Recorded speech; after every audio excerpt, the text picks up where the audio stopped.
Iyi ni radiyo ijwi ry'Amerika.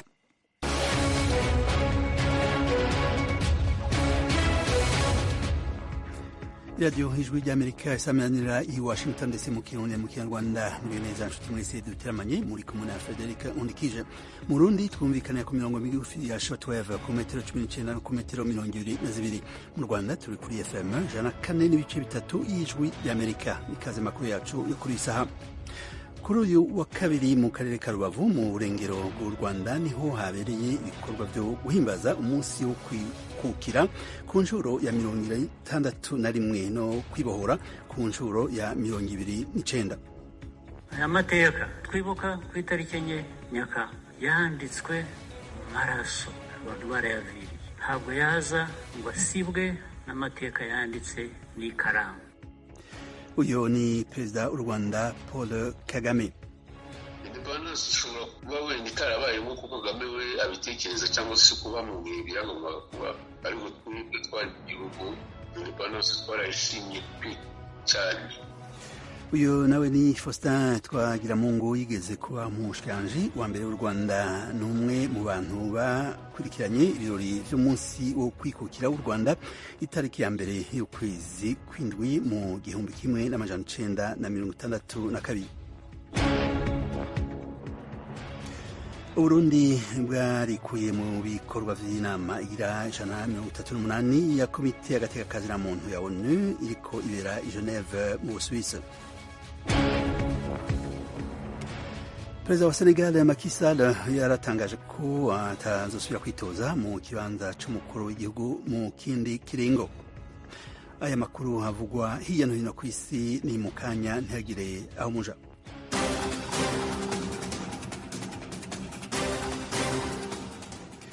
Reka aya makuru tuyatangure ko yavugwa hirya no hino kw'isi. Perezida w'Ubufaransa Emmanuel Macron yakoranije abategetsi amajana n'amajana mu ntumbero yo kwihweza ikibazo c'imigumuko imaze iminsi ibera mu gihugu ciwe. Inkuru dushikirizwa na mugenzi wacu Oriane Itangishaka. Iyo nama yabereye ku biro vy'umukuru w'igihugu Elysée, irasuzuma ikibazo nyezina catumye imyerekano yaduka mu Bufaransa inyuma yaho umusore w'imyaka 17 yishwe. Yarimwo ba mustanteri 250 bayobora ibisagara vyageramiwe cane n'indwi yaranzwe n'ubugizi bwa nabi. Ni mu gihe abategetsi bamenyesheje ko ijoro ryakeye ryari rituje mu gihugu cose kurusha yandi majoro aheze. Perezida Macron yabajije ati, mbega twoba twasubiriye mu mutekano ntangere? Nibaza ko ari vyo gukurikiranira hafi, ariko ico mbona co nuko uruhagarara rwaranze imisi heze rwatuje. Yongeye ko ati, twese twifuza Republika irangwa n'umutekano urama, kandi niyo ntumbero nyamukuru. Leta y'Ubufaransa imaze imisi ihangana n'imigumuko igizwe n'ubusahuzi bwatanguye kuva umusore w'imyaka 17 Nahel M yishwe n'umupolisi mu gihe yari ari mu muduga ahagaze mw'ibarabara riri ku nkengera y'igisagara ca Paris. Ivyo vyatumye hasubira kuvuka ivyagirizo vy'uko hariho amacakubiri agirwa n'inzego z'umutekano. Umushikiranganji w'intwaro yo hagati mu gihugu yamenyesheje ko inyubakwa nyinshi zononywe harimwo n'iy'igipolisi n'iz'intwazangabo, ariko ntawe hakomerekeye. Imiduga irenga 150 yaraturiwe, ahandi naho imiriro amajana n'amajana iradomekwa mu magunguru no mu bibanza rusange bitari bike. Iyo nama ibaye nyuma yaho abamustantere mu gihugu cose ejo ku munsi wa mbere bagize imyirekano basaba ko ubwo bugizi bwa nabi buhagarara. Urakoze Oriane. Ubutegetsi bwa Taliban bwahagaritse ibibanza by'abakenyezi byo gukoresherezamwo imishatsi mu gihugu cose. Ni inkuru n'ubundi dushikirizwa na mugenzi wacu Oriane Itangishaka. Leta ya Afghanistan yategetse ko ibibanza amajana n'amajana biyobowe n'abakenyezi bihagarika ibikorwa vyabo vyose mu kiringo c'ukwezi kumwe. Iyo ngingo ibaye imwe muri nyinshi zifise intumbero yo guhagarika ibikorwa vy'abakenyezi mu bibanza rusange muri ico gihugu gisanzwe kirangwamwo ubukene bwinshi. Ubushikiranganji bwa leta y'abatalibani bujejwe kugwanya imico mibi no guteza imbere inyifato zibereye bwamenyesheje abategetsi ku mugwa mukuru wa Kabul n'intara ko bategerezwa gushira mu ngiro iyo ngingo. Busaba kandi ko bahagarika impapuro z'impusha zose z'ivyo bibanza byo gukoreramwo imishatsi zibaha uburenganzira bwo kubikora.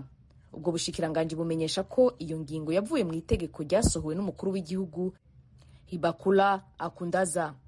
Kuva abatalibani bafashe ubutegetsi haciye imyaka 2 barahagaritse uburenganzira bw'abana b'abakobwa kwiga amashure arenze umwaka wa 6, bongera bahagarika abakenyezi bari basanzwe bakorera muri leta. Banabujije amashirahamwe mpuzamakungu harimwo na ONU gukoresha abakenyezi. Urwego rw'ishirahamwe ONU rujejwe agateka na muntu ruzokoresha inama yihutirwa igenewe kwihweza iturirwa ry'ibitabo bihezagiye vy'ikorowani. Ni nyuma y'iturirwa ry'igitabo c'ikorowani ryabaye ku munsi wa 3 w'indwi irangiye muri Suwede. Inkuru dushikirizwa na mugenzi wa Fidel Nyongabo. Ivyo vyabereye hanze y'umusigiti mukuru ku mugwa mukuru Stockholm. Iturirwa ry'ico gitabo yari yamirijwe n'abayisilamu bo mu bice bitandukanye vyo kw'isi. Sarwar Momika afise imyaka 37 yahungiye mu Suweda avuye muri Iraq.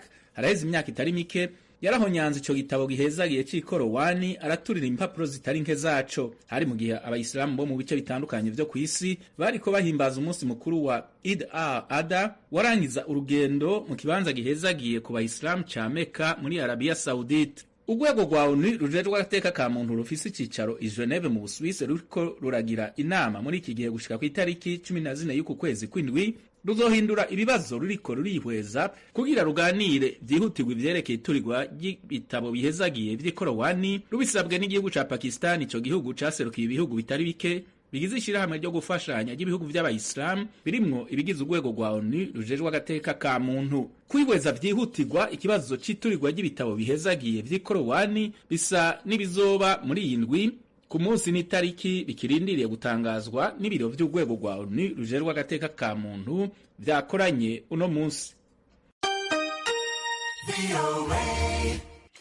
Tugaruke ku mugabane wa Afrika. Perezida wa Senegal Macky Sall yaratangaje ko atazosubira kwitoza mu mabanga y'umukuru w'igihugu mu kindi kiringo. Ni inkuru dushikirizwa na mugenzi wacu Ryan Itangishaka. Perezida Macky Sall yatangaje iyo ngingo yiwe mu ijambo yashikirije ejo ku munsi wa mbere. Ni mu gihe hari hamaze igihe kitari gito byitezwe ko azogerageza kwitoza mu kindi kiringo ca 3. Muri iryo jambo yashikirije, Perezida Sall yavuze ati: haramaze igihe hari urukurukuru rwinshi rw'uko niteguye gusubira kwitoza mu matora yimirije. Ikiringo cyo mu mwaka wa 2019 cari ikiringo canje ca 2 kandi ca nyuma. Abatavuga rumwe n'ubutegetsi bwiwe bavuga ko ukongera kwitoza mu kindi kiringo vyoba biteye kubiri n'amategeko.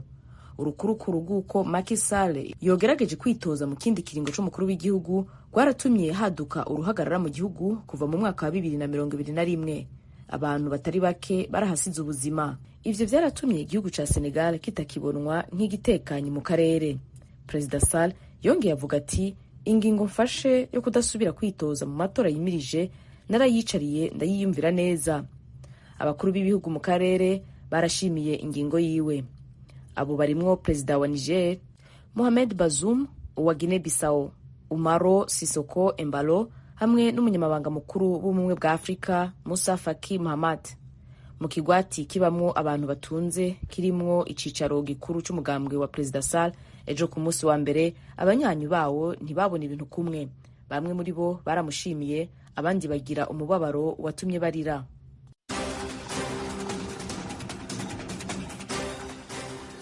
Ayo makuru yose yagezwe ko hirya no hino ku isi muhejeje kumviriza n'ayandi mushobora kuyasanga kuri www.radio yacu voa.com. Adrese yacu YouTube, Instagram na Facebook ni VOA Radio yacu. Mu kanya rero amakuru yo mu karere ka Afrika ibiyaga binini.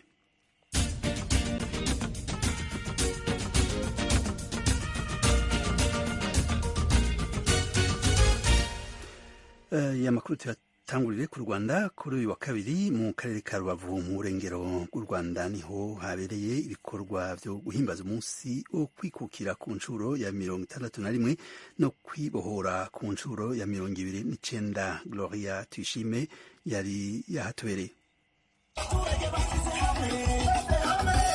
Ni ibirori byari byitabiriwe n'abayobozi batandukanye b'igihugu bakuriwe na Minisitiri w'Intebe Edouard Ngirente, byaranzwe ahanini no gushima ibyagezweho n'ingabo z'igihugu zagize uruhare mu kubohora u Rwanda mu mwaka w'1994. Byaranzwe kandi no gutaha umudugudu w'icyitegererezo wubatswe mu murenge wa Rugerero watwaye asaga miliyari 18 z'amafaranga y'u Rwanda. Bamwe mu baturage Ijwi ry'Amerika aganirije nabo batubwiye icyo uwo munsi uvuze. Uwimana Onesphore ni umuturage wo mu murenge wa Nyamyumba wo muri aka karere. Kureba u Rwanda ubu ni igihugu gitoshye kizira intambara, ni igihugu kimeze neza. Twagirayezu Calixte ni umuturage w'umurenge wa Cyanzarwe.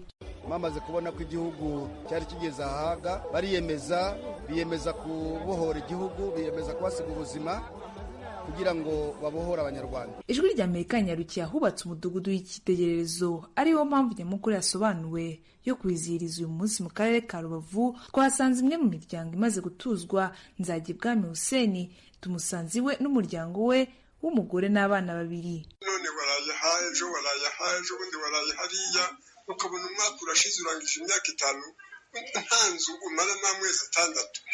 Wumva bikubereye nk'ibintu by'ibitangaza nk'ubu twageze hano, aho kugira ngo wumve mbese umutima utekanye n'ibitotsi byabuze kubera ibitangaza. Aho data na mama batabaye, umubyeyi wacu yabaye, aho tutagiraga gakondo twayibonye, ishimwe rikomeye. Uyu mudugudu watashywe kuri uyu wa kabiri ntabwo ugizwe n'amacumbi y'abaturage gusa, wubatswemo n'isoko ryo gucururizamo, ikigo mbonezamikurire cy'abana bari munsi y'imyaka 3, ikibuga cy'imyidagaduro, ivuriro n'ibiraro byo kororeramo amatungo magufi. Kugeza ubu bamaze kwandikwa muri iki kigo mbonezamikurire basaga 180. Minisitiri w'ubutegetsi bw'igihugu Musabyimana Claude mu ijambo rye yijeje ko imidugudu nk'iyi izakomeza kubakwa mu rwego rwo gukomeza gufasha abaturage. Twatangiye ingamba zizatuma n'ibibazo bikunze kugaragara iyo tumaze kuzitaha bizakomeza kugenda bikemurwa, dusaba buri karere kugira ngo ingengo y'imari ifasha kubungabunga ibyo bikorwa izashyirweho kandi ishyirwemo amafaranga ahagije. Uwari umushyitsi mukuru Minisitiri w'Intebe w'u Rwanda Edouard Ngirente wari unahagarariye Perezida wa Repubulika muri ibi birori yasabye abatujwe muri uyu mudugudu kuhabyaza umusaruro. Turabasaba mwese ko impano mwabyaza umusaruro kumwiteza imbere, munateza imbere igihugu cyacu. Mujyane abana mu mashuri, mworore, mutunge mutunganirwe. Hari kandi ubutumwa rusange uyu muyobozi yageneye abaturarwanda bose hagendewe ku ntego u Rwanda rufite mu rwego rwo gukomeza kwibohora. Intego yacu muri gahunda yo kwibohora ni ukugira igihugu gikize, ariko tuzakira tudakora. Ndongera kubasaba nkomeje, mureke dukore cyane, twiteze imbere, duteze imbere imiryango yacu. Insanganyamatsiko y'uyu munsi igira iti kwibohora isoko yo kwigira. Abaturage batashye bishimiye ibirori, ariko kandi abenshi muri bo bavuga ko bashakaga kwibonanira na Perezida wa Repubulika Paul Kagame kuko hari ibibazo byihariye bashaka kumugezaho ngo bakemurire. Twaheze mu gihirahiro rero turahabwa uburenganzira bwo kugira ngo tumenye aho tuzubaka hari. Ibyo ngibyo rwose yadusubiza vuba. Twifuza ko n'ubundi ko bari batangiye ibikorwa byo kuyibungabunga n'ubundi bakongeramo imbaraga, hanyuma abaturage bagashobora n'ubundi guhabwa ahantu batabashyira mu mage, abafite ubushobozi bagahabwa uburenganzira bakuba. Umunsi wo kwibohora wizirijwe hamwe n'umunsi w'ubwigenge u Rwanda rwabonye tariki ya mbere y'ukwa 7 mu 1962. Mu ijambo Perezida wa Repubulika Paul Kagame yagejeje ku banyarwanda kuri uyu wa mbere, yavuze ko tariki ya 4 y'ukwa 7 imeze nk'itariki ya mbere y'umwaka kuko ubuzima bujyanye no kwibohora bwatangiriye aho. Yibukije kandi ko ntawe uzagerageza gusiba amateka y'umusaraba igihugu cyahozemo kuko yanditswe mu maraso. Aya mateka twibuka ku itariki 4 Nyakanga yanditswe mu maraso, abantu barayaviriye. Ntabwo yaza ngo asibwe n'amateka yanditse n'ikaramu. Ni na byiza ko mbibwira mwebwe muri aba benshi muri bato, mufite inshingano yo gukomeza ayo mateka niyo byaba ku maraso kugira ngo atazasibwa na wino. Umudugudu w'icyitegererezo wa Rugerero uzatuzwamo imiryango isaga 140 igizwe n'abantu 353. Imiryango 26 izatuzwa yacitse ku icumu, 79 ni imiryango itishoboye, idafite aho kuba ni 5. Gloria Tuyishime, Ijwi ry'Amerika, i Rubavu. Turagushimiye Gloria. Tukivuga kandi kuri inkuru yo kwibohora no kwikukira mu Rwanda, mugeze wacu Tim Ishimwe yavuganye na Faustin Twagiramungu yahoze ari umushikiranganji wa mbere w'u Rwanda jenoside ikimara kuba n'umwe kandi mu bantu bakurikiranye ibirori byo kwikukira ku Rwanda mu 1962 ari kuri stade Inyamirambo. Umushikiranganji Twagiramungu ubu yahungiye mu Bubiligi, atangura rero avuga ico umunsi ukwikukira usiguye kuri we. Balance uko yagenze, uko yagizweho mbere na mbere, n'ukuntu yatanzwe, n'ukuntu yakiriwe na Rwanda. Twebwe twari tubizi independence yabaye niga muri college Saint-André i Kigali. Nabaye n'umuntu muri bamwe b'abanyeshuri batowe kugira ngo nje kudefira. Abayeho ngewe nzi ibyo abanyarwanda babonye, ukuntu bishimye. Ntabwo yabaye independence ngo bene yo barayisubiranye. Independence ishobora kuba wenda itarabaye nk'uko Kagame we abitekereza cyangwa se kuba mu bihe byagombaga kuba, ariko twebwe twari igihugu independence twarayishimye cyane, twarayishimye kandi n'abari bahari bari abagabo b'abanyabwenge. Ntabwo bazavuga ko abantu bakayibanda Makuza n'abandi. Ntabwo numva rero ibyo ashaka kuvuga ko ngo ababiligi basubiranye iyo independence. Bwana Twagiramungu, niba uvuga ko washimye ko yavuze ko no mu bindi bihugu byabaye, no kuba ko wemeranywa nawe ko independence yabonetse ariko abari ku butegetsi bakayirekura bakayisubiza ba nyirayo. Nabwirwa n'iki ko abanyekongo bashubije independence yabo? Nabwirwa n'iki ko abagande bashubije independence yabo? Umunsi we yakozeho ibye ku itariki ya 4 z'ukwezi kwa Nyakanga mwaka w'1994. Yumva ko ari umunsi wonyine ko iyo independence y'ibwite y'icyo gihe yaje abantu bari mu marira, abandi bari mu mashyamba bapfiramo, abandi bagenda birukanga muri Kongo barabuze aho bajya, bamwe bakaba baranagumyeyo. Bwana Twagiramungu, uyu munsi wowe se wita gute? Ntako mwita, bavuga ko ngiye ngomba kubatiza iminsi. Umuntu yumva ibyo uri kuvuga ntabwo yumva ko wemera ko umunsi wo kwibohora ugomba kubaho cyangwa se wabayeho. Ariko murasitse cyane, ariko mushaka ngo kugira ngo tumisi dushimishe Kagame, niko mwebwe mushaka. Twapfushije abantu monsieur, uriya munsi niba ari ngombwa, niko kimese atemeye amasezerano yarusha. Aho ngaho utaragera kure, nagira ngo nkumvishe ko aho ngaho uvuga ko mwapfushije abantu, nawe arabivuga ko habaye igitambo ndetse uburemere bw'amateka yaranze igihugu byabaye ko hari urubyiruko rwitanze rugatanga amaraso kugira ngo rubohore igihugu. Rubohora igihugu cyari cyaboshwe nani, ariko muzajya mutanga. Reka mubwire, mugomba kwiga politike yanyu y'Abanyafurika, mukamenya ubayobora iki gihe ari mu buki, ari mu buhe muryango, ari mu yahe mateka. Ibyo bintu rero hari amateka abantu bivugira cyane kugira ngo abana batoya babyumve, kuko tudafite ubuvugiro. N'ibyo ni nuko ngewe mbona ibyo Kagame yigisha abana ababwira ko ari we wakoze ibintu by'igitangaza, akaba urira munsi itariki ya 4 bagomba kubahiriza uko bishaka, ariko uko abantu bose bashaka sinako tuvuga. Turi kuvuga ku mateka yaranze u Rwanda, ukomeje kubana, ukomeje ku rubyiruko rukwiye kumenya amateka. Wowe hari nk'ubutumwa ugomba guha urubyiruko kubijyanye n'amateka y'u Rwanda, kucyo bagomba kumenya, ubutumwa bwawe n'ubuhe? Icyo bagomba kumenya no kubaza kumva ko ari Abanyarwanda. Icyo nicyo cyambere nongere nshusubire. Niba umunyarwanda wumva yarabyawe n'ababyeyi b'Abanyarwanda, nabanze yumve ko ari umunyarwanda, ko azakura ari umunyarwanda. Kenshi uvuga ku makuru yerekeranye n'u Rwanda, yaba amakuru asanzwe cyangwa amateka, wumvikana unenga. None reka nkubaze ikibazo cya nyuma. Wowe nka Twagiramungu ubona u Rwanda rumaze kugera kuki muri iyi myaka 29, ahantu ushobora kuvuga ukicara ukavuga uti u Rwanda rwageze kuri iki ngiki ni cyiza kandi gifitiye inyungu abaturage bose? Ndabikubwira nese maze imyaka 28, maze imyaka 28 hanze yesu. Naje mu Rwanda kwiyamamaza kandi bisubiremo aho tuvuwa naratowe, ariko sinatowe. Uzabijyanije gute muri radio yawe? Ariko nabuze. Murasetsa. Ntabwo wacu banyigishije gukomera mu mashyi abatware. Ndagushimiye cyane kuba Bwana Twagiramungu yemeye kuvuga n'ijwi ry'Amerika.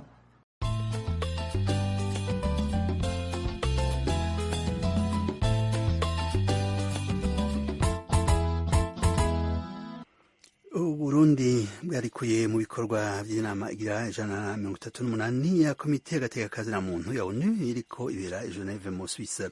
Abaserukiye Burundi n'amashirahamwe yo hagati mu gihugu bavuze ko badashobora kubandanya inama irimo umuntu aronderwa n'ubutungane bw'u Burundi. Ni inkuru twateguriwe na mugenzi wacu Willy Eloge Willy Kaneza.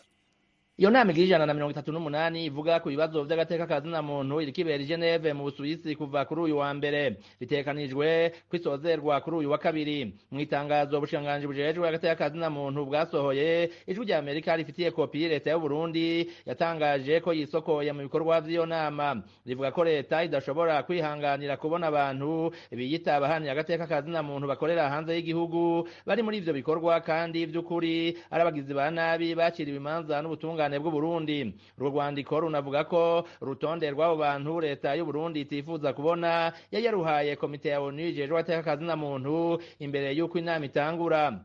Turabajwe no kubona iyo komite itemeye ivyo twayisavye kandi u Burundi buyifitiye uburenganzira, niko iryo tangazo rivuga. Imbere yo gusohoka umushikiranganji ajejwe agateka kazina muntu mu Burundi Mede Sabushimike yaronkejwe akanya gato avuga kari ku mutima. Merci beaucoup madame la présidente du comité des droits de l'homme, la délégation burundaise. Murakoze cyane mupfasoni mukuru w'ibiro bya komite y'agateka kazina muntu. Intumwa z'u Burundi zarashikirije ikibazo tuvuga ko tutashobora kwicarana n'abantu bakurikiranwa n'ubutungane bw'igihugu cacu mbere bamaze gukatirwa. Kubw'ivyo intumwa z'u Burundi ntizishobora kubandanya inama. Murakoze. Komite y'agateka kazina muntu ya ONU mwijoro yasohoye itangazo ivuga ko ibabajwe n'inyifato y'intumwa z'u Burundi. Ibi ni bimwe mu vyanditsemwo. Turababajwe cyane n'ingingo y'intumwa z'u Burundi y'ukwiyonjororaho kwerekana uko ibintu vyateye imbere mu gihugu, intambamye n'ibibazo twashiriweho kuganira ko nabo. Leta y'u Burundi mu gukora gutyo ihejeje kwiyima karyo ko gukorana na komite no gutanga amakuru ku bibazo vyashikirijwe. Naho Burundi bwikuye mu bikorwa vy'iyo nama butangaza ko buzoguma bwitwararika kubahiriza amategeko n'amabwiriza agenga ibisata n'amashirahamwe bifitaniye amasezerano. Mu Burundi abamenyesha makuru n'abahanira agateka kazina muntu 12 bari ku rutonde rw'abantu basohorewe imitahe n'ubutungane bikekwa kuba baragize uruhara mu itembagazwa ry'ubutegetsi ryaburijwemwo mu kwa gatanu 2015. Mu kwa kabiri 2020 ubutungane bw'u Burundi bwabahanishije umunyororo wo gufungwa ubuzima bwabo bwose mu rubanza bataburanyemwo. Maître Niyongere ari muri abo. Ijwi rya Amerika ryavuganye na Armel Niyongere, umukuru w'ishirahamwe ya Kat Burundi rihandira agateka kazina muntu. Numwe mu bashingwamanza batwaye ibirego muri sentare mpanavyaha muri CPI kurega bamwe mu bategetsi bikekwa ko ivyaha bihohotera kiremwa muntu mu Burundi. Yaribwiye ko ari we abaserukira leta y'u Burundi banse ko abonana na komite ya ONU ijejwe agateka kazina muntu, ariko iyo komite iravyanka. Ari Geneve yatubwiye ko akomeza iyo nama kandi atabwo bafise naho leta y'u Burundi yamusohoreye umutahe mpuzamakungu. Afata icyemezo ca leta y'u Burundi nk'agatera soni. Birateye isoni, ni ibintu bitesha agaciro Burundi kandi birerekana neza ishusho y'agateka kazina muntu mu Burundi uko kifashe. Na Karina Tezakian umushakashatsi muri DHB ishirahamwe rikora amatohoza ku bibazo vy'agateka kazina muntu mu Burundi agira uwo mwihwezo nyene. Avuga ko inyifato y'abaserukiye leta mu bikorwa vya komite y'agateka kazina muntu ya ONU igabanya cyane umwizero ku bari bibaza ko ivyo abategetsi b'u Burundi basezeraniye abarundi n'amakungu mu kunagura agateka kazina muntu bigiye kuba impamo. En refusant de participer à la session du comité des droits de l'homme à cause de la présence gukomeza inama ya komite y'agateka kazina muntu kubera hari yahunze igihugu. Leta y'u Burundi yigaragaje niba hari abari bagifise ikizigizigi ku byo yiyemeje mu bijanye no kunagura agateka kazina muntu. Ewe biragaragara 100% ko gwari uruhendo, byaba ibyo yasezeranye mu kubahiriza ubwigenge bwo kuja hamwe mu mashirahamwe, byaba ibyo gukorana n'ibisata bya ONU. Mu by'ukuri intumwa za leta zisuzuguje mu gusaba ko komite ikumira abantu bamwe. Ninde yoha agaciro inyifato nk'iyo? Un tel comportement au sérieux. Armel Niyongere nawe ahamagarira leta y'u Burundi kurinda igahangana n'amashirahamwe ahanira agateka kazina muntu mu kwerekana ivyegeranyo bivuguruzanya niba ataco yiyotsa. mu minsi iheze hibukwa imyaka 3 President Evariste Ndayishimiye amaze ku butegetsi, amashirahamwe yigenga akorera mu buhungiro yasohoye icegeranyo cerekana ko agateka kazina muntu kifashe. Yemeje ko muri ico kiringo abarundi barenga 1,800 bishwe, 138 baburirwa irengero, n'amajana 21 baburizwa igufa. Umuvugizi wa leta Prosper Ntarwamiye ntaco yashimye kubivuga ko ijwi rya Amerika rimaze kumwereka ico cegeranyo nk'uko yari yabisavye. Biri mu vy'umunyamategeko niyongere yerekanye abaserukira Burundi bisafukiye mu ngoro y'amakoraniro ya komite y'agateka kazina muntu. Mu kwa gatatu 2019 Uburundi bwirukanye mu gihugu ibiro vya ONU bijejwe agateka kazina muntu buvuga ko bitarikenewe inyuma y'imyaka 23 vyari bimaze bikorera muri ico gihugu. Eroje Burikaneza, ijwi rya Amerika.